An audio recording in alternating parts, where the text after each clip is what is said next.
রাখুন গোসাইজি। আর কত দূর যেতে হবে?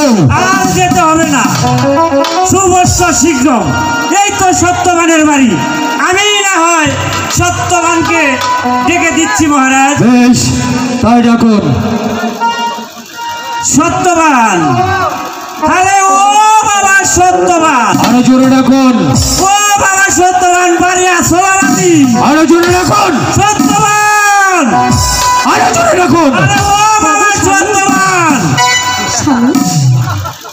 স্বামী, কি হয়েছে? কে যেন ডাকছে, একটু দেখুন না। এত রাতে কে এলো? এত রাতে?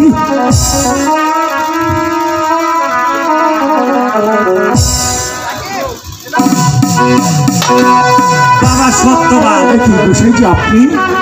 শুধু আমি না বাবাজি, সাথে ওই মহারাজ এসেছে। মহারাজ, আপনি আমার প্রণাম গ্রহণ করুন। আশীর্বাদ করি বৎস, দীর্ঘজীবী হও। কি হেতু এই গরিবের বাড়িতে আগমন?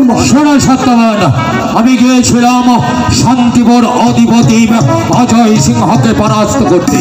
অজয় সিংহকে পরাস্ত করে রাজধানীতে যাত্রা করেছি। সন্ধ্যা ঘড়ি এসেছে, গোসাইজির কথা মতো এসেছি তোমার এই পূর্ণ কুঠিরে। আজকের রাতটা কাটিয়ে আগামীকাল প্রত্যুষে আমি রাজধানীতে যাত্রা করব। মহারাজ, এখন আমি কি করবো? আমি তো বুঝতে পারছি না। ঠিক আছে, আমি একটু মহারাজকে বুঝিয়ে বলি। রাজ